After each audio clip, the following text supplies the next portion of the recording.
rifling through those long boxes. It's gotta be here, it's gotta be here, it's gotta be here. Aha! Here it is! And bagging those books. I'm out of bags and boards again. Welcome to your home for Star Wars comics. The Cosmic Force Podcast. A Youtini Podcast Network production. And now, here are your hosts, Parker Kirk, Caleb Lamanek, and Jacob Bosch. Now go! Hello, everyone. Welcome back to this week of the Cosmic Force. I don't know if you noticed, I'm not Parker. He couldn't make it this week, unfortunately. Is it because of Thursday Night Football starting up? He said no, but I'm not entirely convinced. However, I'm joined by two great individuals to talk some new Star Wars comic books out this week. So first, I'll kick it off to the familiar, the lovable, the Caleb Lamanek. Caleb, how are you doing? I'm doing great. You know, it's fun to be back in the semi-director's chair again, clicking all the buttons here. So Parker did me a big favor, giving me this much more power. But no, we got a brand new co-host here, so it's going to be exciting to talk comics with him here. If you've been up to date here, you've probably seen his name thrown around a little bit here, but we got ourselves a new co-host, and he's all polished up on these comics. So welcome to the show, I want to say, Mr. Oz. Hello. How are you? I'm good. Saying co-host sounds like a lot of responsibility. Guest host. I thought I was Guest just a host. guest, but I guess I'm here to stay. No, thanks for having me, guys. I'm looking forward to chat a bit. Yeah, and we are happy to have you. Oz is we can almost call you a regular on Star Wars Archives, maybe. I feel like at this point. We're getting close. I've been on a couple episodes. If anyone watching is a patron of Youtini, there's a great talk that I believe is out now about Servants of the Empire we did this month. So check that out. I'll do my best to not talk about those books during this hour because they are not comics. I'm trying to think of a way that you can make it come up in the show topic today. I think we're safe, but I always think that, and it always still comes up. I managed to turn the new Tales of Light and Life in the first story. Okay. I pulled one out of there, so we'll find something. Or the fact that paper images have appeared in certain things, and you're like, right. Servants of the Empire reference. Yeah, if there's paper, it's Servants of the Empire, and comics are printed on paper. See, we found it. Right there it is. It's just that simple. Anyways, if you're joining us for the first time, welcome, and if you're a returning viewer, welcome back. We are here every other week, both on youtube.com/Youtini every other Wednesday, as well as all of your typical podcast services. That's Apple Podcasts, that's Spotify, that's Google Podcasts. I am a Google Podcast representative here as an insufferable Android user. And then also, in addition, if you do like what you're listening to, you like the content, and you want to give back in some way, you can feel free to head over to patreon.com/Youtini, where for as little as $5 a month, you can gain exclusive access to the entire Youtini podcast network of shows that might include some things like, Oz talking about Servants of the Empire. I don't know if that could be on the $10 tier. If double check that. I'm not entirely sure, to be honest. I have no idea. That's not my that is a Timothy question. But he was here two episodes ago. Yeah, so we'll next time we're on here, we will clarify what the Patreon tiers are for the listeners. But with that short intro out of the way, let's get into a little bit of what we've been reading lately. From a novel standpoint, we are kind of in a bit of a hot period. As we're recording this, Tales of Light and Life came out 2 days ago. My copy is somewhere in Ohio. Thank you, Barnes & Noble, for using UPS, and it's still taking a week to ship. Love that for me. And then we had, from a certain point of view, Return of the Jedi come out the week prior. So 49-ish short stories in like a week-long period. Kind of crazy. I'm personally about halfway through from a certain point of view, but I've been loving it. I don't know, what all are you currently reading outside of the comics we're talking about today? Well, I'm in Star Wars news. I just started and also finished, because it's a quick one. What was it? Most Wanted, Star Wars Most Wanted. Oh, Most Wanted's a good one. Love the that solo prequel, I guess. It was good. I enjoyed it. It was kind of like I enjoyed it a lot. It felt very much like a fluff piece, and I'm glad I read it. But it definitely felt like, well, I'm glad we had like a very low stakes sort of setup thing. Like, part of me wonders if I would have liked them, if I would have loved Solo even more if I'd read that first. Probably not. I love Solo. I think it might be like, I noticed it's controversial, but I think I might like it more than the other one-off movie of Rogue One. Interesting. That is a rare take. Okay. Yeah. Solo's great. I don't know how much the book would add, because it basically is a prequel for like the first 10 minutes of the movie. Yeah. Like it's all about them on Corellia or whatever. It was like, I read that book over the summer. I'm like, man, Sulo's such a cool character. I love this little guy. And then just like, I'm like, and then towards the end, I'm like, kind of weird he doesn't show up in the movie, huh? Yeah. It's like dead. It's like they specifically gave him a name so that, like, one would think Han would be like, oh, Solo. That's kind of like my thing. I'm okay with this. Who knows? But like, it was definitely there was definitely like, oh, so there's going to be at least a happy ending for one of these three little orphans, right? Probably not. I guess did Han have a happy ending? I'm not really sure. He survived, which, I mean, that's sort of Han's MO. It's just like, live to see another day until episode 7, and like that is like a question. Like, does Han? This is a big meta question. Does Han have a happy ending? Like, does his story end happily? I don't know. No, we don't know. We don't know Kier's ending. So far we got 2 no's and 1 TBD. But probably also no. If you take, I know it's a vision. We're not here to argue about it. But if you take episode 9 into account, maybe that's a happy ending for Han. Because he has that moment on Endor or whatever that on the Kef beer. Yeah, thank you. Yeah. But yeah, in general, no. I mean, Han lost his marriage. He basically lost his son, who then killed him. His best friends were pretty much all gone. He lost his ship for the longest time. Then he got it back for a day. For a day, yes. Well, with that depressing look at Han Solo, Oz, did you say what you were reading yet? No. So I did start from a certain point of view. I got through like 2 stories, and then I realized I needed to read Path of Vengeance because I never got around to that. It's a great book. Knocked it out last week, and then like right in time, just hours before I got Tales of Light and Life, and I'm through like 3 or 4 of those stories. I'm really liking it so far. Okay. Very ready for Phase 3 of the High Republic, which starts soon with what's it called? Starlight Stories. Shadows of Starlight will be out in I believe it's October is when it's, or maybe late. Yeah, October. So they actually, I guess, a bit of news. They posted some preview pages of that, I believe, in the last week now. And it's we get something called, I think it's the Guardian Protocol is what it's called, but it's all like the whole Jedi Council's in front of the Senate chamber, and you have this like picture of like I think his name's Grandmaster Laru, like holding his hands up, and like they're like putting like this list of like things that are going to happen, and the buddy system. And I translated it. I'm gonna pull it up real quick. Well, we're not gonna show it on screen, but I'll read out what it says. Accelerating of youngling combat instruction, outposts staffed by droids, independent research paused, early Padawan trials, resource management restrictions, offensive combat as required, and the buddy system. No Jedi travels alone.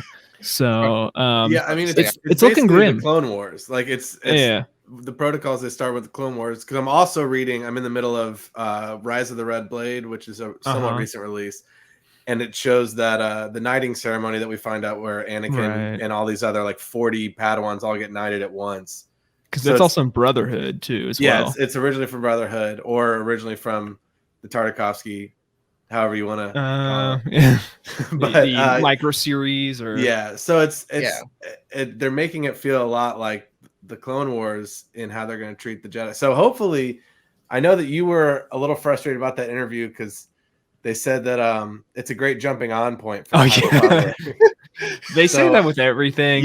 So I feel like listeners, if you haven't read the High Republic pick up Shadows of Starlight and let us know what you think. Yeah, just go Jumping issue 1, head just first. off the rip. Yeah. I will say for people that are a little bit more versed in the High Republic, especially comics fans, as is relevant to this show, I would recommend a reread or a first-time read of the Eye of the Storm 2-issue miniseries before Phase 3.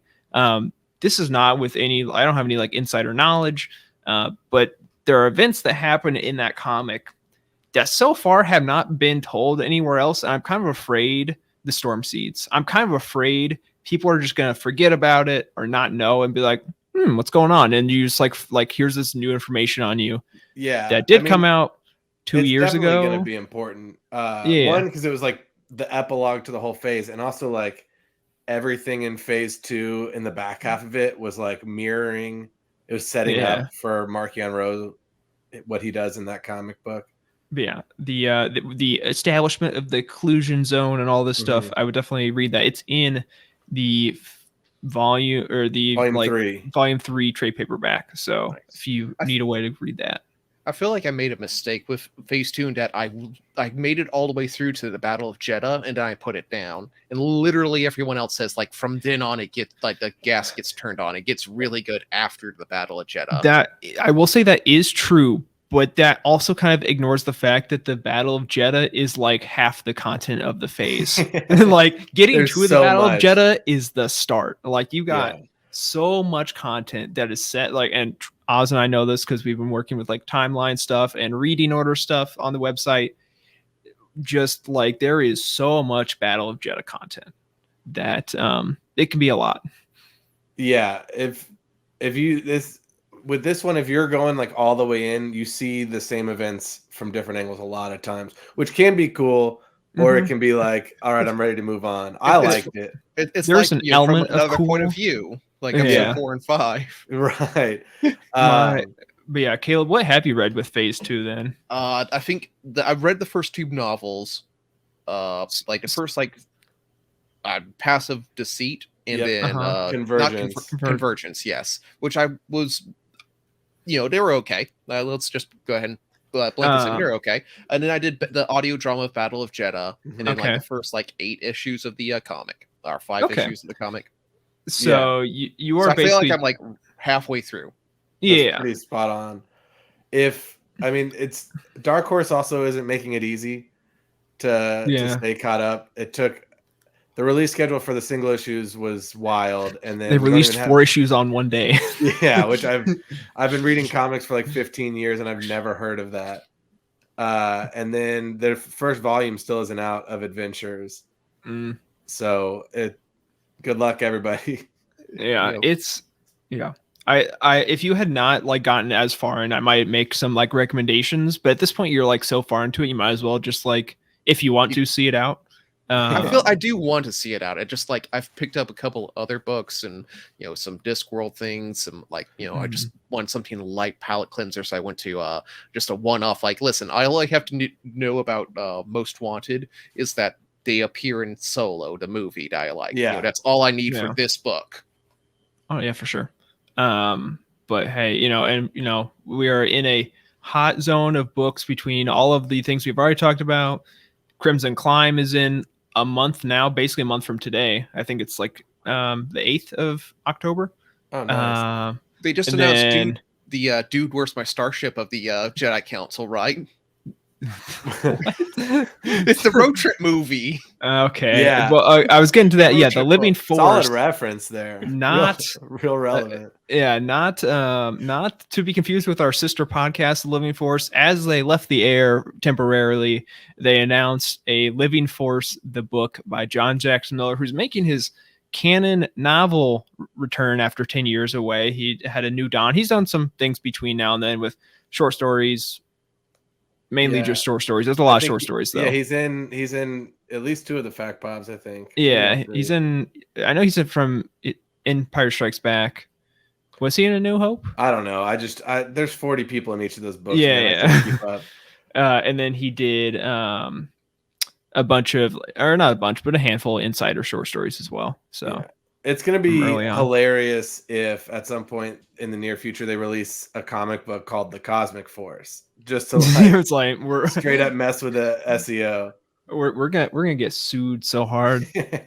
But anyways, I think we Crimson Climb could be cool just from a comic standpoint. I think there's a decent chance of like some comic references. There's bound it's to be possible. Because characters it starts. I think it's supposed to start when she gets like or not, like basically like detained by the Corsac police, and then ends before she meets Maul, or as she's going to meet Maul. Yeah, I think it's basically her gap in Solo. Yeah, is that. But that, I mean, Kira's hot right now. that's true. Hashtag make Solo 2 happen or whatever it's called. Yeah.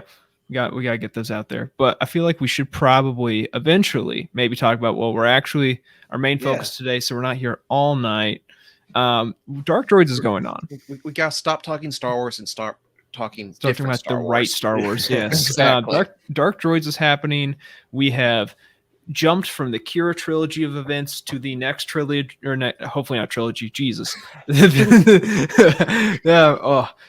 next event, Dark Droids. We are Caleb and Tim actually talked about issue 1, maybe 2 episodes ago. Yeah, like a month ago.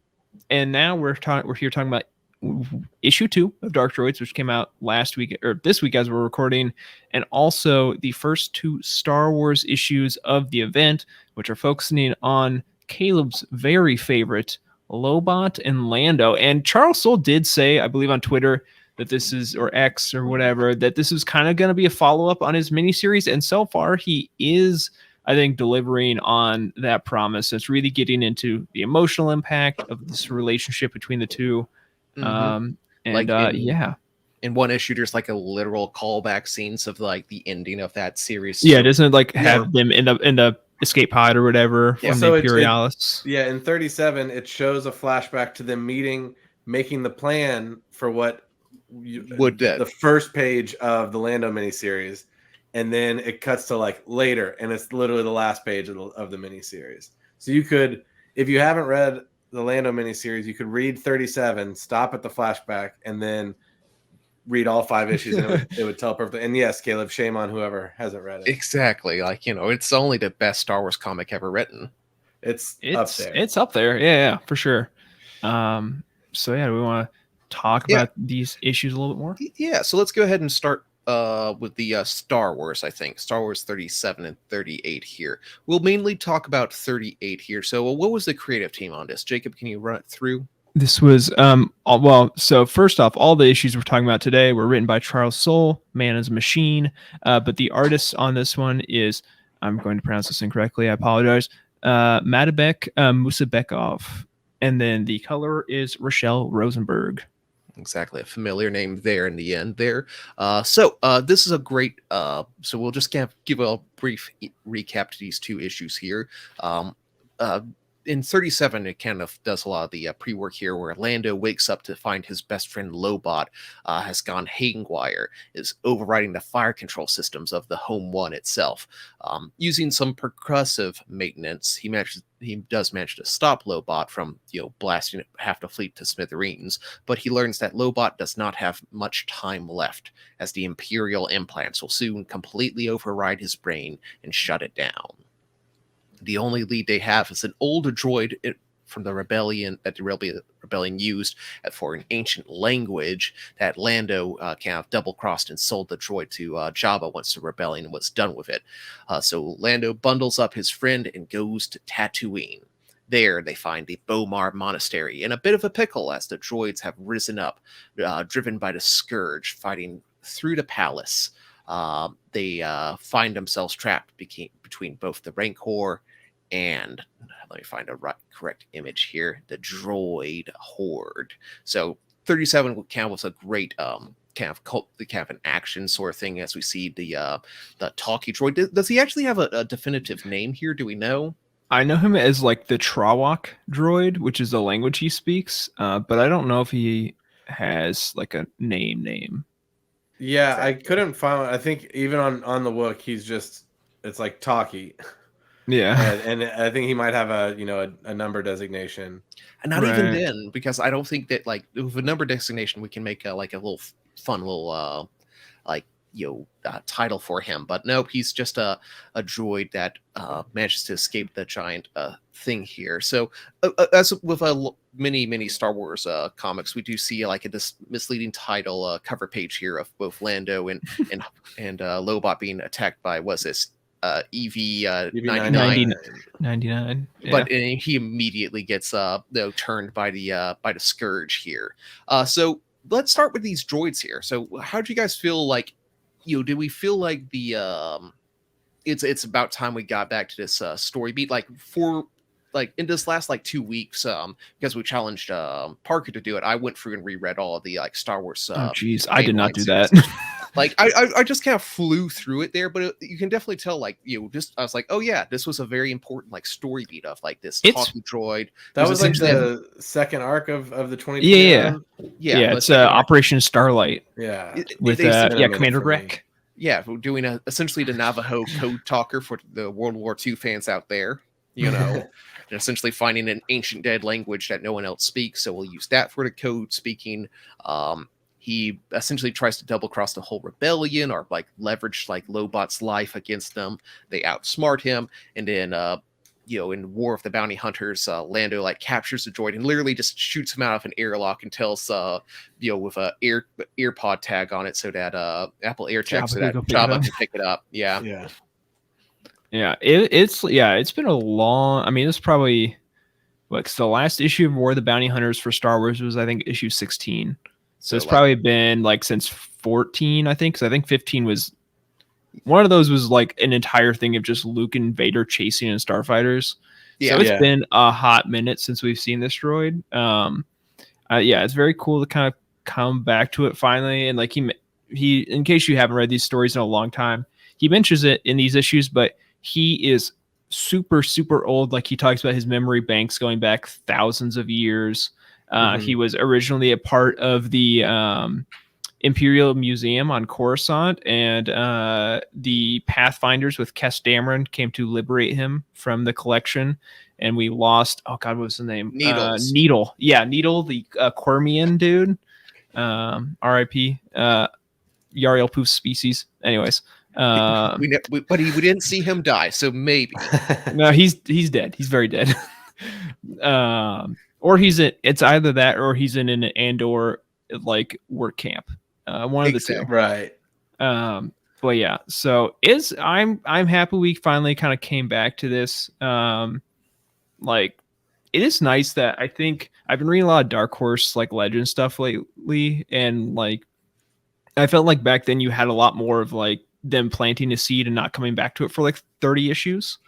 Kind of type thing. So I do appreciate getting these more long drawn out storylines and these like things that give you like significant payoff from reading the whole thing.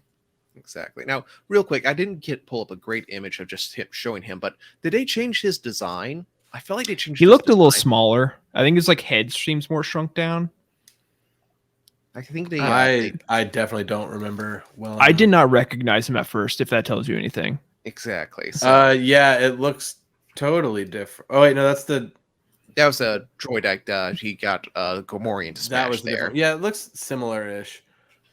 So, but we have different artists. We have different artists since then. So that's probably the main thing. So, but yeah, Charles Soule has been doing that a lot because he's been writing since 2015 for comics. Yeah, since the Lando series, and so he's been Poe Dameron back dropping then as and well. picking. Oh right, yeah. So he's been dropping and picking up his own little breadcrumbs consistently, which is what's great when there's like a consistent person behind the book. And the problem, of course, is like there's 40 Star Wars comics a month that you have to remember, and so like trying to remember all the circumstances behind the talkie droid was a little tough for me, but I mean that's what the internet's for. Yeah, I went back and found it.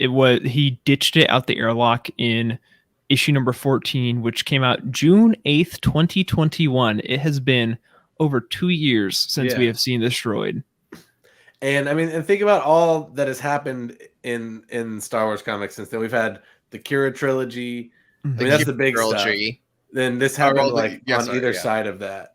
I was about to say we had the Kira miniseries and then the other Kira miniseries. Yeah. And I was trying another miniseries or like crossover event here. I mean, and like obviously the High Republic is its own separate thing, but that was basically that was like around the time the Rising Storm came out. We've had so much more of that Jeez. content since then as well. So Yeah. And that's all a bunch of new names that are taking up space in my head. yeah. So yeah, it's tough to remember.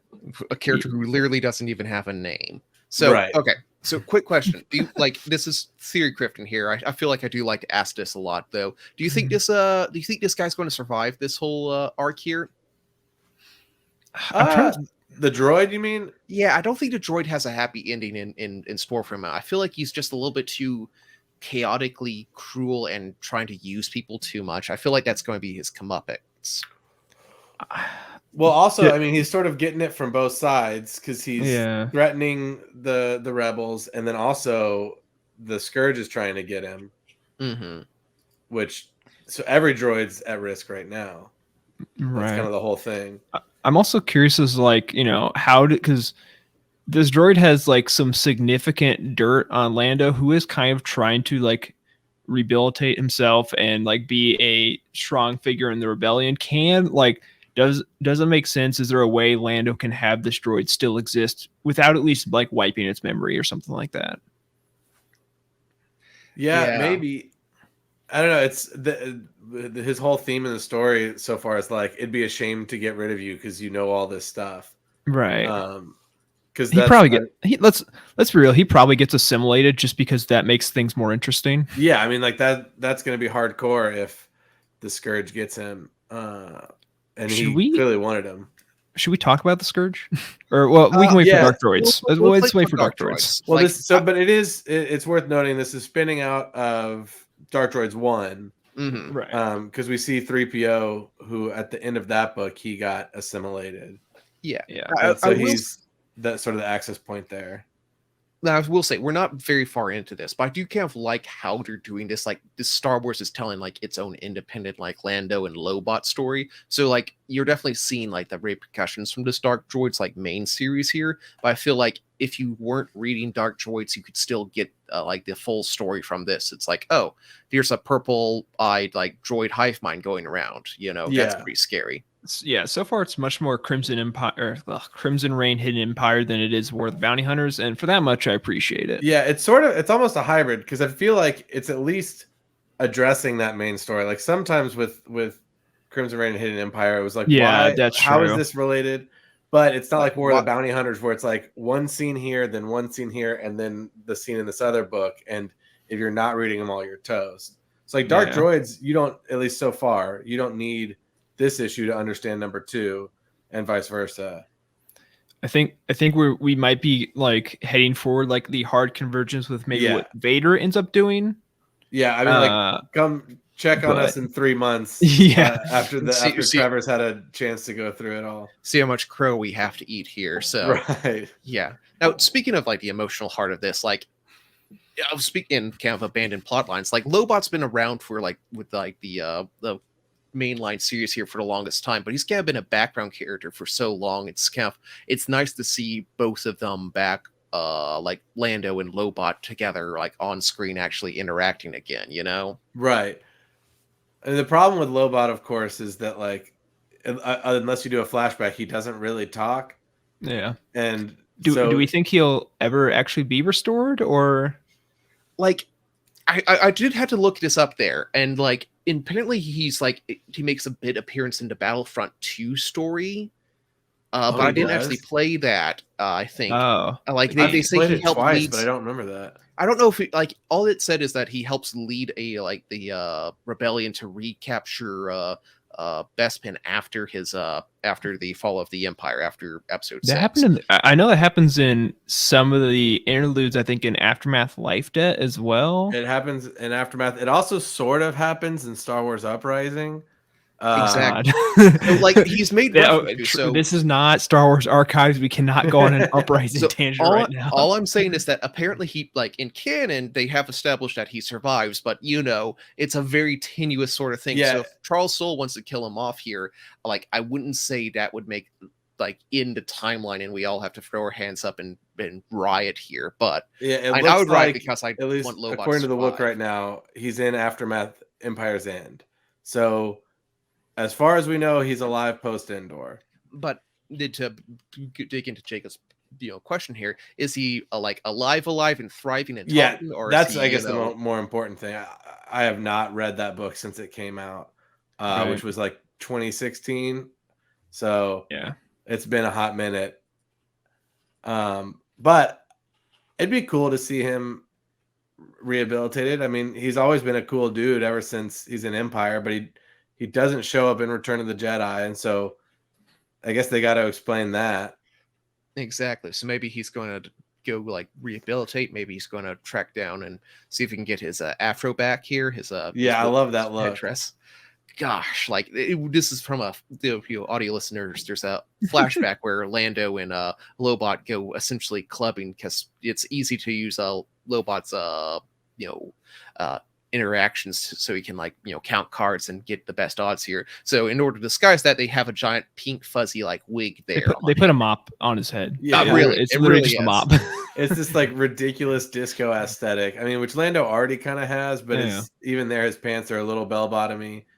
And then Lobot, man, what are you doing? He's got the black leather pants and a shirt question. Like it is a shirt. Yeah, a funky pattern shirt, it. those high heel boots. It's a look, dude. Like I'd let him into a club with that. Right. Say no to that. That was a cool moment though, where like it's cool with Lobot's kind of the only time you ever see Lando operating on a human level. Like actually interacting with someone and it not feeling like he's playing a con. Right. So it's sort of weird, these flashbacks, and remembering like that Lando is a person and he can be a decent friend, even if he's always doing something else.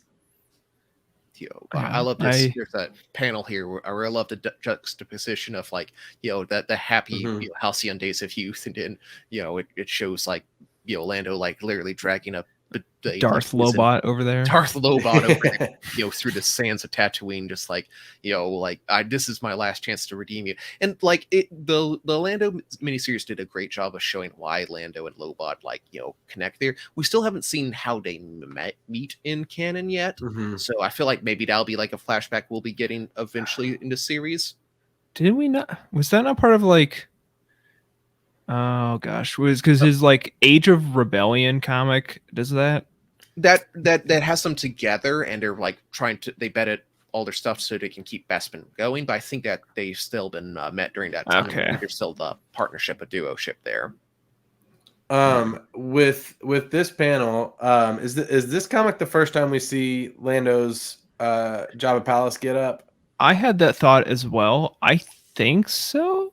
Yeah, I don't know if we've seen this before here, so it kind of makes sense that he wants to disguise himself getting in there. Of course, he was in disguise there. Yeah, it's so weird because we're having all these Return of the Jedi, like close to proximity storytelling happen at the same time. So like the Lando Return of the Jedi one shot showed him stealing the plans to Jabba's palace. Here you have him going in as a guard before the movie. We have. I can't remember. I don't think there's anything that really involves him in from a certain point of view that much. I can't remember. I haven't gotten there. I've kind of been blazing through stories, so I'd have to like look at the list again. Like we'll have to like we've introduced Bosch like pretty significantly in the comics too, so we'll have to figure out how Leia gets on that map. That was in Forces of Destiny. Forces of Destiny. Yeah.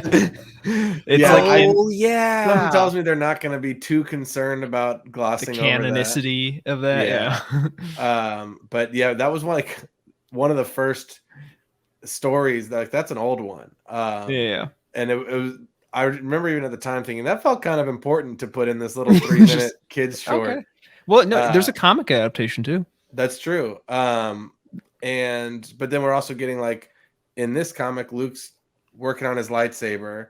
I mean, like Right. everything is converging on Return of the Jedi. We just don't know when it's going to When happen.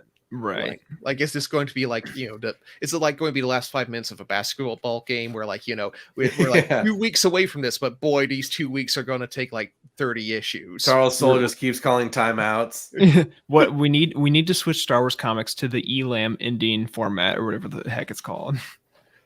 The what? Oh God. Okay, it's some sports nerd shit. Oh, yeah. It's like for like if you ever watch like the TBT tournament or shit, like stuff like that. There's like an alternate ending where like once you get to a certain level, like they change the clock goes the away. rules. Yeah. Yeah. That's a reference.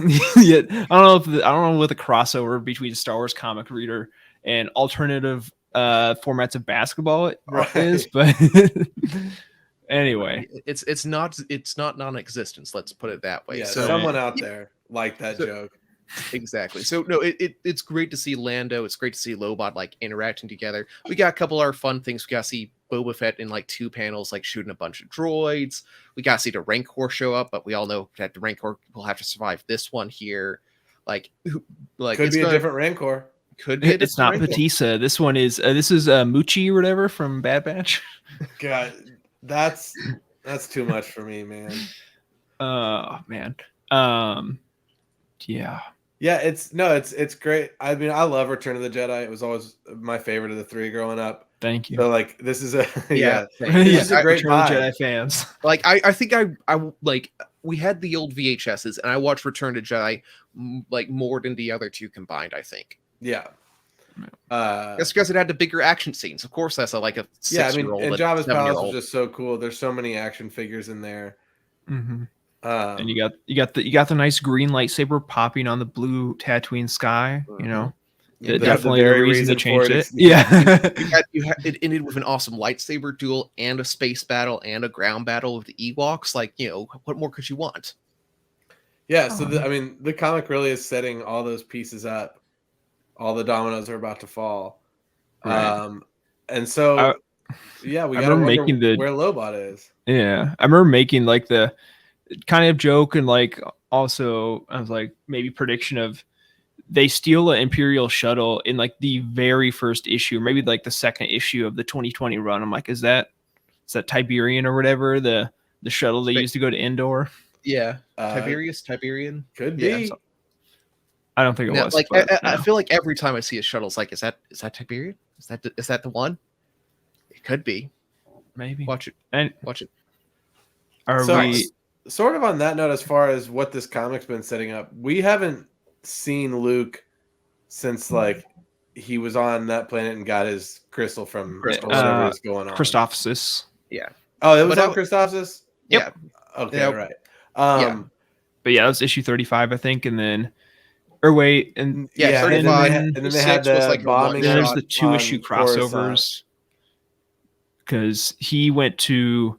It's weird with the timeline because I think the Afra 2 issues came before because he still has Christophsis issues. He has the yellow lightsaber, but it's on the fritz in those. And then Afra goes with Vader at some point. I'm sure Trev, when he finally catches up or whatever, is gonna not be happy. But yeah, he's still mad about War of the Bounty Hunters. He's literally threatening to like cut his book up so he can arrange the panels in a better order. But I love the cast of this book, but it is kind of frustrating that we have to like alternate arcs through each character. It's cool, but also like I want to see Luke. It's been 3 months. Yeah, I want to see Luke at the same time. Like it's hard because I like them all. Like I like what Luke's obviously doing. I like what they're currently doing with Lando. Like Leia had a lot of development early on, and like with the what's her name, Tahara or something like, or Zara. Yeah, Tarkin's well, Commander Zara's. But yeah, Zara with a Z. But like it's very hard to juggle all these pieces. I think it's so far. It's like it's always like the interesting thing of like being a week-to-week comic book reader and like trying to compare it to the experience someone might have in a couple of years just sitting down and reading 50 issues right off the rip. Like very different things. So I don't know.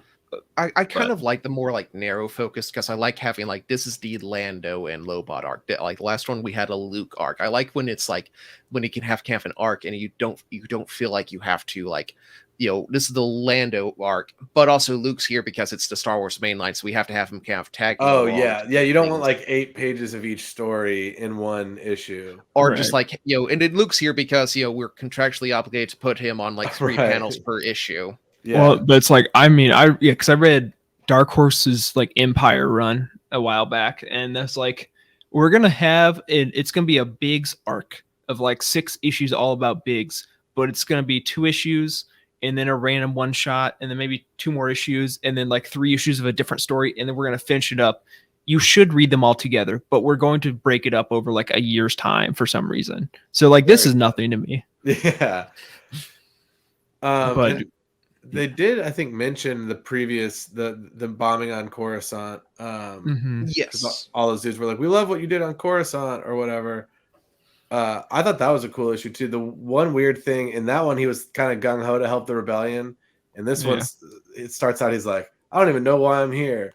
Right. Well, like Lando's but I guess always that's been very like, Lando. Yeah, it's very Lando. Like he was the Baron administrator for a while, and he liked being in charge. But it's kind of he's like important in the rebellion, but also not in charge of the rebellion. Like I feel like Lando kind of chased very heavily against rules. There's like a really fun scene in issue 37 where he's like, listen, as we kind of talked about this, he goes to Leia, it's like, hey, like it's time for my adventure here, and I'm taking the Millennium Falcon. And she's like, you know what? Actually, I do trust you. It got what gave me mad reminders of. There's a scene in Avatar: The Last Airbender and season 4 where like where I think it's like Zuko just joined a party, and like I think Ahsoka is like, hey, it's now time for me and Zuko to go and have our adventure. Okay, you had one with Aang, you had one with Katara, you had one with Toph. It's me and Zuko's team up adventure now. It's a wild hole.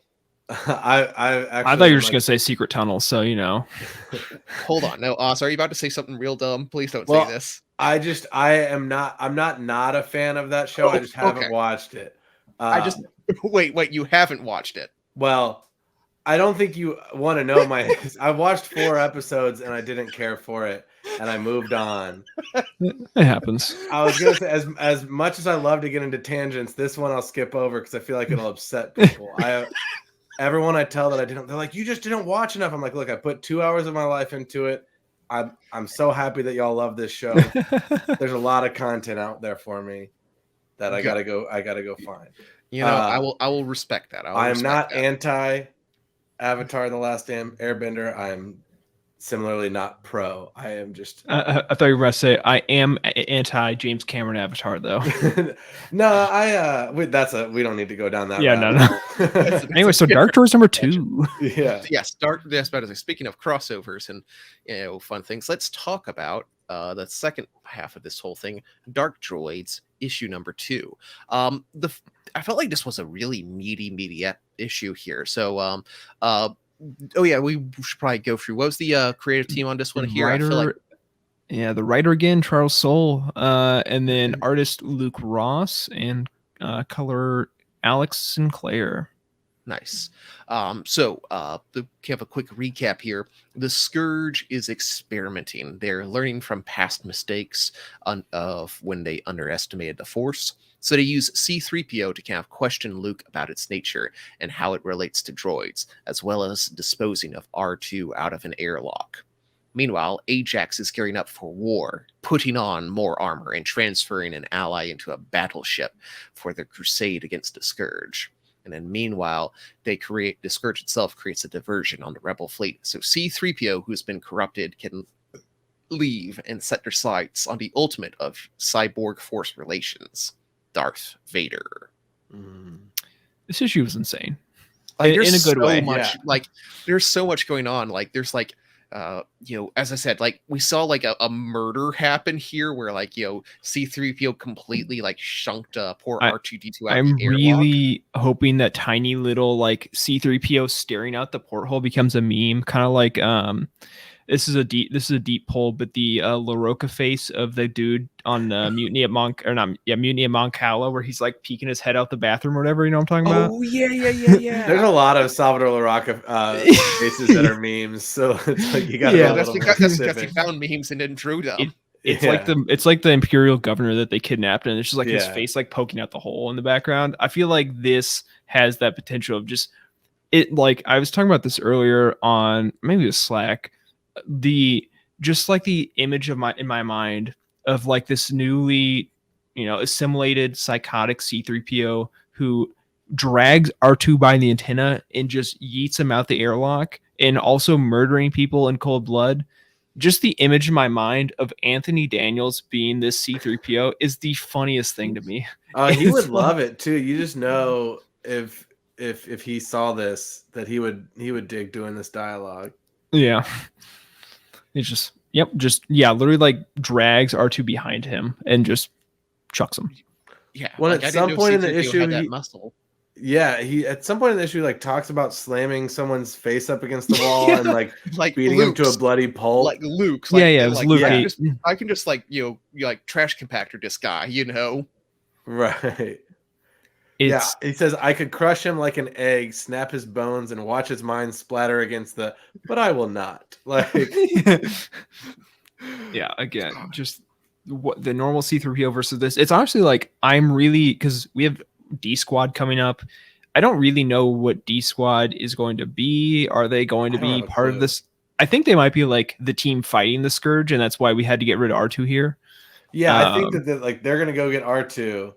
Yeah, and be like, it's the crack team that's fighting back against the Scourge. So the fact of like good guy 000 versus like evil maniacal C-3PO is also another just hilarious thing to think about. Are BT and 000 and D Squad? I think BT is. I'm gonna double check on 000. Just because that would be a fun reversal. Like all the way back from like Vader down. Yes, 000 is in it. It's Chopper, Forlom, IG-88, BT and 000, R2, and then Whack or whatever, the pit droid from the original D Squad TV arc. Oh, okay. So they've Whack got 47, I think. They've got one member still. That's cool. And I'm just praying to all the gods that Meeber Gaskins I mean, like, if you're gonna do D Squad, you gotta have him hanging out. Like they're at least they're going to make reference to him. Absolutely. BT rolls up and he pops the dome open and Meeber just jumps out. Oh my god! What if Meeber was in there the entire time? He's been in there since 2015, just chilling, just murdering everyone. The last droid. The Tarkin Initiative actually is weaponizing General Meeber. I still think it's crazy that they're like bringing D Squad into this main story because that's such a polarizing arc on the Clone Wars. George Lucas's favorite. Yeah. And it's like everyone else's least favorite. Yeah, I'm surprised that Charles and Cavan, as good friends as they are, they're bringing back references to the thing that showed us the skeleton that definitely was not Jackson. Yeah, that's right. Forgot that was in that arc. Yeah. But anyways, back to tangent. Okay. Back to Dark Droids. That was a related tangent, at least. It is a related tangent. So to kind of tie this into like these are a couple fun talking points here. I loved having like C-3PO kind of talk to Luke about, can a Jedi be like droids, or how do droids work with Jedi? Like, do you still feel the Force in your, cybernetic hand, the one that was chopped off by your dad? And you see like Luke, like, that's kind of personal, man, but I guess. Well, it kind of like flashes back to the story in No Space, where like, I think he's really starting to grapple with that I guess. I mean, it had been going on for a little while, but like that's kind of where he really starts to grapple with it more of like, his relationship with the Force and having a robot hand, and him like, C3 was like, you're a cyborg. He's like, what? Yeah. It's just my hand, dude. Partly cyborg, like, so I like seeing like the villain like try to pump an unaware hero for information. I felt like Luke was like Luke doesn't know much, so but it's fun to see like him like talk about how he feels about the Force, get like a kind of a fun character moment with there. And then we saw, hang on, let me get this pulled up here. Then we saw some like real nightmare fuel here of like, you know, speaking of like cyborgs here, like, and yeah, like, it's I think. Oh, go ahead. Go ahead. I was like, I think the comparison I made is like the Sid's toys from Toy Story, where like they're all like, you know, mashed together. Just like the astromech with the 2 human arms sticking out. That's gonna haunt me for a while. Like there's some really disturbing things, but like I can't just imagine like Chopper rolling up and popping out to like 2 like human arms there. Like that's just like horrifying. And so this page has a lot of text, but I do think we have to, unfortunately, actually go on another tangent. Because Fyzen Gore is mentioned here. Gore, like I saw them. Like, so we've all read the book then, right? Well, Last Shot. Yeah. So the book is Last Shot. Solo prequels. So I brought my copy and I had to show the objectively best cover of the two because it's a reversible one, which they should do more often. That was a cool little gimmick. Sick. But Fyzen Gore, Last Shot it's a Daniel Jose Older novel. It's Han and Lando. It's all over the board, multiple timelines. But he is the villain that kind of goes throughout all of the timelines from pre-Solo to pre A New Hope to post Return of the Jedi, and he's this insane, like honestly one of the cooler Star Wars villains. I think very underrated canon Star Wars villain, but he's a Utai. There's like 2 species. I think Utai. That like he's like learning to become a doctor, gets kidnapped, drug out to the desert, goes insane after his kidnappers all die, and is like droids, because there's like a droid that's left there. He's like he's left with a droid and his like best friend from med school who's like bleeding out and like comatose, and he's like, you know what, droids are better, and just decides to like start experimenting and trying to attach human limbs to droids. And it like does not, I mean, it kind of works, but like he's like talks about how like it only lasts so long, like all these things I'm doing, all the science I'm doing, and the parts like the arms and the legs still fail over time because it's organic. And just like this crazy villain, and the fact that we're bringing him back or at least in reference in this, because he's still alive, because in spirit, because like, he'd be very happy with all this. Yeah, this would, you know, his ultimate story goes past Return of the Jedi, and we are pre-Return of the Jedi, so he's still kicking around somewhere. But even passing mention, I think is pretty dope. Right? I read it over the summer. Yeah, because I read it on release, and then I sort of revisited it. Long story short, we're trying to do a project with the Timelines book, and so I was going through that section, and Last Shot gets a big chunk of that Timelines book, and so I was sort of reliving the book through that, and I was like, oh yeah, this is some cool stuff. So I now that he's brought back up, I should check that book out again. It's not my favorite. I think the problem for me, it's like one of those things where it's like, if you have multiple POVs, or in this case multiple POVs and multiple timelines, you're naturally going to have ones you appreciate more than others, and that kind of just like was my main issue with this one. But regardless, I think again, a super underrated canon villain. Absolutely. So, you know, there's just something horrifying about chopping off limbs and trying to attach them to droids, or vice versa there. So like, I think the one that gets me the most is the one with the human legs, the protocol droid we see there, and like bending a leg way too comfortably for a droid. I think it's on the page after that or before that. Like it's just, they're just some oh no, there it is. Yeah, it's the third guy down. Yeah, it's crazy. Like now here's the question. Like, do you think he's like the Scourge here is trying to say, like, listen, if I need to do this so I can keep expanding, because I need to be able to integrate humans and like sentient life into this sort of thing. Like, is he kind of going crazy? Do you feel like he's kind of going off the deep end here, or is he really learning his lessons? Like, you know, I need to stop underestimating the Force and get the Force on my side now. He's pretty crazy. It seems like it's a little bit of both, because like he has the side of like, I know I need to eventually do this. I understand I have a problem, but this is the only way to kind of like sate my hunger as it is. Like I literally cannot control it. But the last time I tried to do this, the Sith took me out. In a very kind of, to be honest, Dringear kind of looking thing. Like I don't know if you remember the panel from the High Republic where it's like all the Sith are pointing their lightsabers at the Dringear. There's an image in here that's almost exactly that. But yeah, so he's kind of like the Scourge is grappling with like this expansion and the desire to eventually go to organic life, and then needing to understand and have a way around the Force because the Force was its undoing the last time it was free.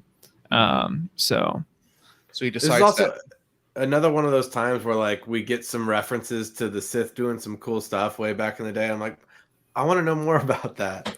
Because this goes back to, it was stuck in the Fermata cage. So this goes back again to Soul's 2017 Vader with like the Momin stuff. Because that's where the Fermata cage originated from. So maybe we'll get more Momin flashbacks or something like that. I would love to see what the Sith were like pre-Malachor, like before like the Bane and Rule of Two. I'm fascinated with that.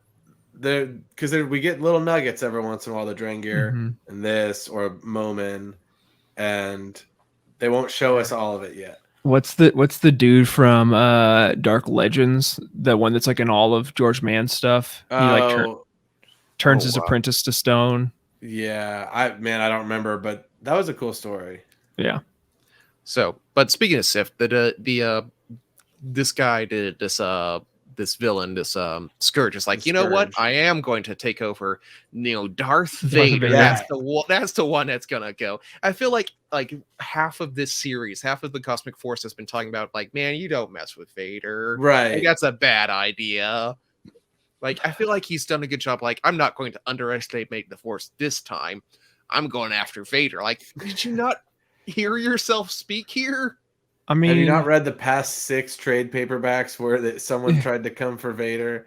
It doesn't. So far, we don't know of a way that like anyone can resist the Scourge. It seems like a pretty much like a once it's on you. At least for now. There's probably like that's gonna be a plot point later on. But like as of right now, once it's like attached itself to you, you're kind of cooked. So like at least for droids, we don't know about for if it can have 100% control over Vader systems, like we've seen elements of this with IG-88 getting the remote during War of the Bounty Hunters, and then Black, White, and Red with Jason Aaron's story there. So we've seen this attempted before. This, again, obviously there's a movie that's taking place after this that he has to be alive and not like robot zombie but I would say like in a vacuum it would have a better chance than everyone else. Exactly. And C-3PO is also alive in episode 6, so that's true. Yeah, you can deprogram it. I think there's no question, just from a storytelling perspective, that he's gonna get infected, and then it's gonna be a sort of he's battling, which I assume that'll be in his tie-ins mostly, him battling the Scourge. And a big theme of this comic is sort of like, what is a droid and droid sentience, and that's a tale as old as time in Star Wars, but it makes me think of Obi-Wan's line in whichever movie where he says he's more machine than man now. That's kind of, what we're going to find out is like, is he more machine or is he more man? Like, I suddenly was reminded of the 77 Marvel run, like the original one, like the first like story that they did after like the movies. Like they had Han Solo going to essentially a Western town, and all the people there were like super racist against droids and cyborgs. Like, we're not going to let this dead cyborg get buried in our graveyard here. And like, so it's interesting that you brought that up, how like there is still like you're right, it always has been like a tension between droids and like, and even in the extended universe, like droid, like being racist against droids is bad sort of thing. Right. Well, that's in the Cantina, A New Hope. Absolutely. We don't serve droids here. Mando season 2, the droids take over the bar. Exactly. Was that not season 3? No, it was season 2, because I think that was season 2. Because that's when we see R5 for the first time again. Right. What was it? Mando 3 had that droid. Are you sure was the droid bar? 1. The droid bar was season 3. That was on the planet with Christopher Walken and stuff. Right. It was that's the the Lizzo Jack episode. The Lizzo episode, yeah. The Jack Black episode. But that was sort of the same. That was kind of dealing with the same idea of like our droids people, right? And this like, is, yeah. I don't know. And There's a lot to dissect there. This also goes back to like the Han Solo and Chewbacca miniseries, which kind of was our first, between that and the Revelations one shot, was our kind of like our first like foray, kind of pushing towards Dark Droids, where we see flashbacks of Ajax Sigma, who we haven't really talked about a whole lot yet, and we see L3 flashbacks. So yeah, and I feel like it was good because I feel like Ajax, like they're kind of setting him up and they're like, hey, we're doing a big Dark Droid once. And like, oh, is Ajax the villain? It's like, well, actually he set himself up as like the hero here. Like, do you think like that is he going to be the hero here? Is he going to be the one who like, you know, proceeds out and like ends it on his own terms so that they don't have to worry about like a weird messy crossover here? Or do you think like what is Ajax doing here? I mean, I think he's the hero, but he probably maybe dies is my prediction, but I don't know. I feel like there's still more meat on Ajax's bone. I feel like he's going like you know, do something like heroic and like save the day here. But then I feel like there's too much to Ajax's story that we just like they've set him up too much for him just to go out like a punk, for like a better term. I feel like I feel like he needs to be in a couple more stories. Yeah, I mean that Han and Chewie book is turning out to be pretty important. Yeah, it had like a direct crossover with either Crimson Reign or Hidden Empire with the it's with Crimson the Reign. Yeah, the Archivist flashback, and then this Ajax Sigma. You see them bury it. It's like, oh, they put a lot of real stuff in here into what I thought was just going to be a little adventure comic. Right. So we'll see. Yeah, I think, but yeah, we haven't talked a whole lot about Ajax. He's super interesting character, very much like he's a droid revolutionary. He was around at least as far back as the High Republic and kind of laid dormant all this time until now. Yeah. But he leads these enlightened droids that basically like he's like preaching philosophy to them. Like they're like, here are these like tenets of being a like, I think he called it a visioned droid or something like that. Of how you first realize that there's I, like you were an individual, then you realize you're part of a group, and then there's other people out there who are not part of the group.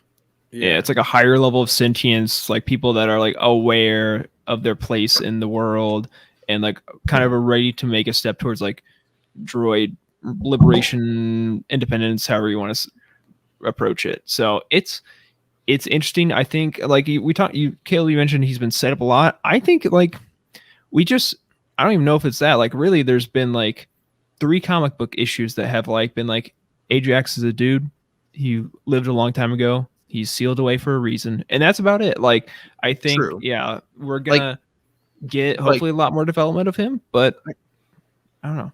Who knows? Like I hope he gets more, because like in the High Republic flashbacks, it was Loden Greatstorm who Loden killed him. So like that's already I was just looking that up. Yeah, we've already gone past that into timeline, so it's unlikely he's going to be a thing in Phase 3. Like they've already done that. Oh yeah, no, there's no way.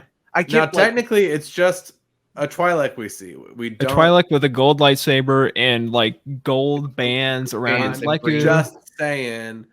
It could be anyone. It could be anyone. It could be Jodin Lesserstorm, his punk cousin. But I mean, so sort of with back to what we were talking about earlier with this High Republic short story book. I'm like, all these short stories. I'm thinking, okay, they're gonna keep telling stories after this. The 3-phase thing is done, because some of these stories don't matter, so to speak. I know a story doesn't have to matter, but there's not like a direct tie-in you can see right now. Like, because they're telling post-phase 2 stuff, and that timeline's we're done with it. So this could be something that we explore down the line, or it's just there. But I mean, these High Republic authors love to bring stuff into their modern era work. Sure. Like they all have their this sounds pedantic, but they all have their like pet projects. They all have their 100%. Their like, Glupshidos, their Glupshidoweens, all of them. Their Jacksons. I mean, their Cavan started with Dooku Jedi Lost like years before the High Republic, making references, and then Master Apprentice got it, and David Lompop showed up in the High Republic really randomly. Justina Ireland really likes her, and I like if Justina Ireland is writing something, it's going to mention High Nestia at least once. That's just the law. Yeah, that is really funny. I mean, it's all Star Wars authors, but I feel like especially the comic writers love to do that. And they're probably, because it's like they already know they have permission to use these characters that like they invented. So I don't have to ask Pablo if I'm allowed to have this character. Or ask another writer. Yeah.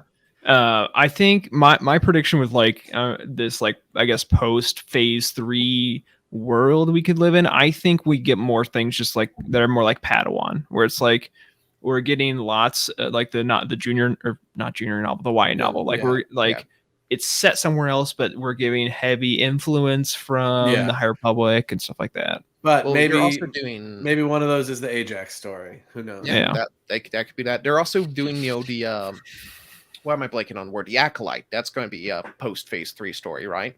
Yeah. Oh, so maybe Ajax shows up in the Acolyte and gets killed again. Exactly. No, maybe this is another like Sith post Bane type issue where like we can't, but we want to, but we can't. Right. Like, like they keep saying, he's like a heroic character, like, the Prometheus, he keeps getting, killed by the eagle and having his liver eaten out. Like he'll just, Ajax keeps getting beat by cool guys, but he keeps coming back era after era. Right. Who knows? Rey and Finn and everyone might have to stop Ajax at New some Jedi point. Order villain. Oh my god. Oh my! It's just like that rat ghoul thing from the Legends. Oh, from Vector. From Vector, yeah, they're going to do Vector, but it's going to be Vector's Ajax. wild. I read that like a couple weeks ago. Oh my god. It's so crazy. Like, and some of the art, like, is so bad. I think honestly, just the Old Republic one is the worst, and all the other ones are pretty good. But anyways, I do want to say one thing about Ajax and his like band of droids. I think it's very interesting. Like with their like enlightenment and their like becoming visioned is like the emphasis on like their minds over like the physical form, which is like for a droid, like what matters is for most people is like the capabilities. Can like this load lifter lift loads? Can like can the astromech scomp into the scomp? Like all these things, like they need like to be able to do physical things where it's like what matters to these droids are like their minds. Like Ajax, like he's like, whatever, I will change my parts from a literal priest to being a warrior because like this is what it calls for. Or like we're gonna take my protocol droid friend and we're gonna put him in literally like take her brain out and chuck it in a ship because that's what we need in the moment. I love how he like apologized and thanked him for his sacrifice. I think that's on this page right here. Yeah. That was cool. That is super cool. I'm always like I'm a little bit like, I guess, droid brains are a lot more like focused, because I feel like if you were to put my brain in like a battle like tank, ultra, like with a hyperdrive and guns, it'd take a little bit of me to get maybe like a couple of years for me to get used to like moving everything there. The Millennium Falcon Matrix of 3 droids in the nav computer is like the perfect representation of like it just works. it just does. So they just talk to each other in there, which it makes you wonder, like in this hive mind, like how chaotic is that? I know that this issue they kind of talk about how like he can't focus on everyone at once, right? And that's part of the problem. Which is kind of interesting. Usually with this omnipotent stuff, they're like truly omnipotent, but he's like, all right, I got to be C-3PO right now, and I guess everyone else is on autopilot. Right. They're on autopilot and they might accidentally just murder someone. So I need to be careful. Yeah. It's like, please do not screw this up for the rest of us. I'm going to be gone for 10 minutes. Okay. And then just this droid just chucking someone off of like a Coruscant skyline. Yeah. Like, damn it. Like, how many murders happened while I was gone? 17? Which, I know it's an overplayed meme already, and let alone with the Ahsoka show, but like, God help us if he gets Chopper. Like, it's just over. It is interesting that I don't know if the Scourge if the Scourge is naturally evil. Like it feels like there is some I think it has these goals that like it cannot control itself from trying to achieve, but I don't know if that it necessarily like wants to be an awful thing. It's just kind of like it's programming or whatever. Like this is like, this is a shout out to Gia here, because I feel like she would really love this discussion. But I feel like this droid is almost like a dark side. It is like a dark side thing. It is because it is so absorbing and it's trying to take things just by that nature of being like expansionary and devouring and that deep desire of hunger, that is like naturally a dark side sort of thing. So like, is he trying to be evil? Not necessarily, but I feel like this creation, and by what it is and by its nature, it is kind of like a dark side thing. Yeah, and he, like, going back to our Star Wars conversation earlier, it's like it's trying to absorb the knowledge of the Trewak talkie droid, because like this thing has been dormant for thousands of years. So like all this knowledge that this one droid has is such a valuable thing to it if it can, you know, reach out and expand to this little annoying shit of a droid. Yeah. But I don't know. I'm really enjoying this story so far. I think I had my moments with Hidden Empire and Crimson Reign where like I really like them, but I think like this feels a lot more fresh, if that makes sense. It feels, yeah, definitely. It feels good. It feels like it's like going its own like independent way, like with like Crimson Empire. Like again, it was like, hey, we're going to overthrow the Empire. I'm not sure how that's actually going to happen, but with Dark Droids, like I really have no idea what is about to happen with all these sorts of things. I know our main characters will get out of here. Yeah, it's like we can't say entirely, but like there's so much like I don't know how this is going to be resolved. I don't know if like is Ajax going to be the one to swoop in and save the day? Are all the heroes and villains going to like coalesce together and stop the droid uprising here and just like bury it super quick? Like there's so much going on here that I'm not sure what the like I don't know what the even this like I guess the Scourge's end game is like total galactic domination, I can assume, but who knows? Yeah, or he wants to be alive. I guess. And I think my prediction is that he takes over Vader at like the end of maybe towards the end of the miniseries. You get a bunch of really cool variants of Vader with purple eyes. And then maybe Palpatine has to come lay down the smack. I don't know. That'd be cool. I feel like they just did an issue where like Palpatine laid down to smack with the Crimson Empire. So like, you know, I wouldn't say I'm opposed to it, but I feel like they just played that card there, and maybe Palpatine's like, well, I'm going to spend the next 10 years not doing anything. I mean, I feel like Palpatine's whole MO is beating down Vader in whatever way he's like, oh, I have an excuse to do it now. Okay. He's like, all right, let's do it again. He gets out both red lightsabers. Yeah. Pulls it out of his little statue or whatever. Yeah. Oh yeah.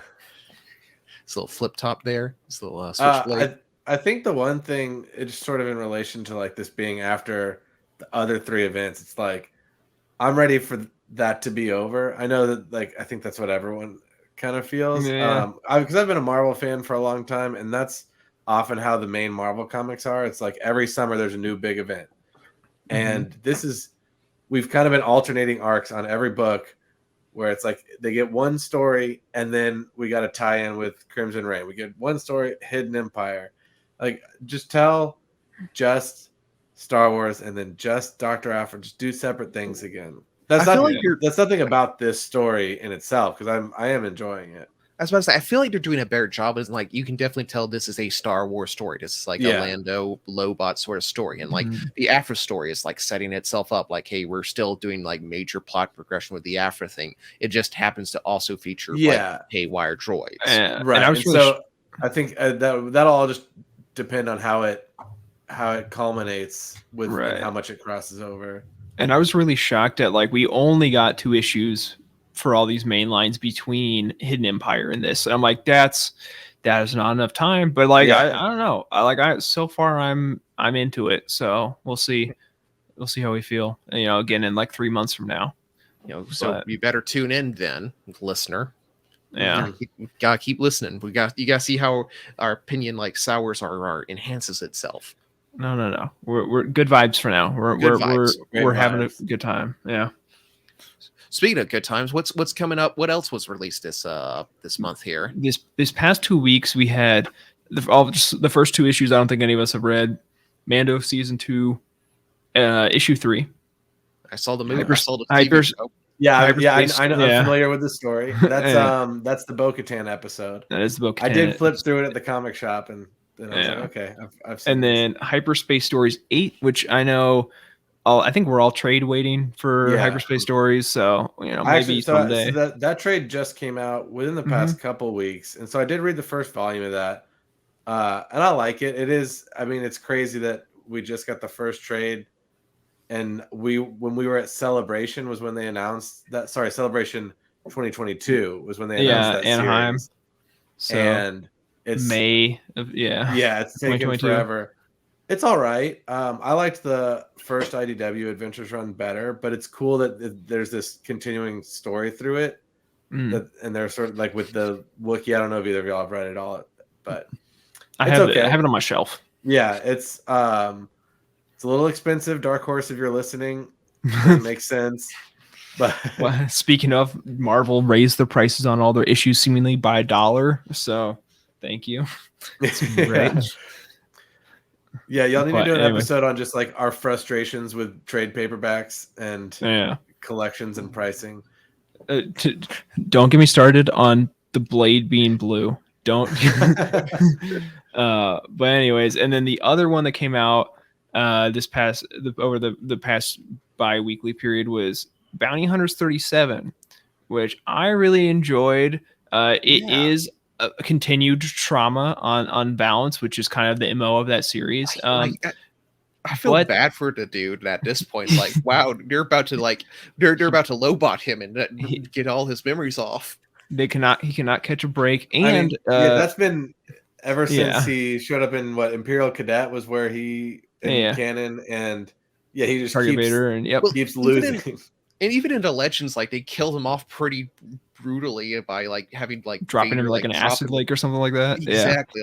But speaking of, they brought back a 1977 comics villain for this issue. It's the dude from the Droid World story, which I've not read because I've not read the original run. But it's it was weird because he was one of the characters that was in the Revelations one shot, and like it looked like the character Steel from Superman, essentially, or the like Lex Luthor Superman character.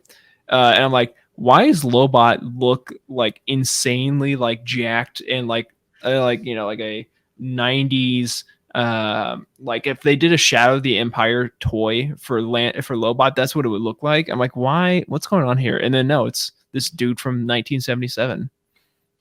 I cannot remember his name off the top of my head right now. I did not realize that at all. I'll have to look into that. It's from the Droid Worlds story from that issue. Starts with a V, I think is his name. But he was a friend of Jango Fett apparently back in the day. So in canon, that is. In canon, yeah. Yeah, I was gonna read that just so I could be tied in with Dark Droids, but I'm a little behind on Bounty Hunters, and I couldn't. Yeah. I was like, all right, I'm a little too lost. This is not a comic I can jump right into. His name is Tar Kligson. Kligson, yes. I just looked it up. Tar Kligson. Not Killson, but it's pretty close. Yeah. God, he does look like a Superman villain in this here, doesn't he? Yeah. But yeah, a little. But yeah. So anyways, but those were the issues that came out the past 2 weeks. Now what's coming up in the next weeks, which we might talk about, we have a few options. We have Darth Vader 38. We have Bounty Hunters 38. So very quick turnaround on that series. D Squad, which we talked about earlier, D Squad number 1. So shout out Whack 47. And then we're starting an Obi-Wan Kenobi TV show adaptation. Maybe I'll read it when it's done. So we're about to have 2 trade paperbacks that are both Star Wars Obi-Wan, so that'll be really exciting. Yeah. Also, fingers crossed that their spines at least look a little different. Yeah, I think maybe because might not have that parchment look. Yeah, the Mando ones were like orangish, so maybe they'll keep doing weird colors for the TV ones. That's really hopeful. Like the consistency here. That's really helpful. It is interesting now that like we're so far into like Marvel canon that you have like this many black trade paperbacks, just like like a full shelf of them, and then like a white one and a blue one and a red one. I didn't mind the change in trade dressing for the 2020 series, but it's the fact that they throw in the occasional curveball like War of the Bounty Hunters or the Obi-Wan miniseries that just straight up don't match. Right. But hey, I'm welcome to excited comics. I'm excited for Darth Vader. I liked issue 37. I thought it was cool. I liked it more than I've liked that run for the most part. Just because I like this Dark Droids thing. Mm-hmm. Yeah, I have liked Vader more after we got when he. I was a little nervous with his little Afro crossover, but I actually really liked it. So I'm kind of at least more open to see where it's going now. I haven't caught up with that, but I did love the Afra and Luke crossover. So yeah, it seems that one's great. Everyone had a really nice kind of mini break. Now we're getting ready for the dark. And that was their first time meeting again since Screaming Citadel, right? Yeah. Mm-hmm. Yep. Which I like them together in that. Yeah, because he never made it to the auction for War of the Bounty Hunters. So right, and she was on Hoth, but not with him. They weren't around. Yeah. So I think probably Screaming Citadel was the last one for sure. So again, another thing that's been like 6 years now. Yeah. Yeah, that was in her first comic. You're right. Yeah.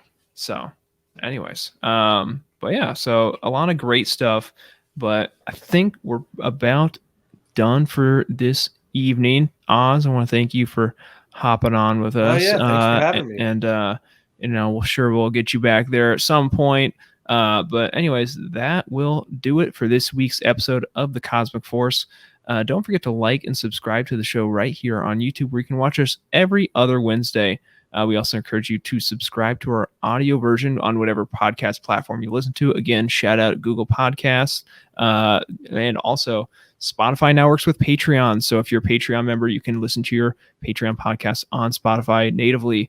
You can also follow us on Twitter and tweet at the show at Cosmic Force to stay informed about the Star Wars comics news, or follow the show hosts individually. There's at Parker Kirk _. Caleb is at Caleb Laminack, and Jacob is at Jacob Bausch. For reviews, articles, and the news for the rest of the wide galaxy of Star Wars content, be sure to visit Youtini.com. We encourage you to join our Youtini Discord community by going to Youtini.com/Discord, and you can help support the show by heading to Patreon.com/Youtini and start receiving exclusive perks starting at just $5 a month. A special thanks to patrons Brian Dooley, Earl Q, Carl Sander, Zach W, Michael Fry, and Raymond Buzinski on our Jedi High Council, and James T, Ashley Ingalls, Colton Fife, and Chris Carrizzo on our Alliance High Command for their amazing support. Thanks again to Caleb and Oz for joining me this evening, and a special thanks to our listeners. May the Force be with you.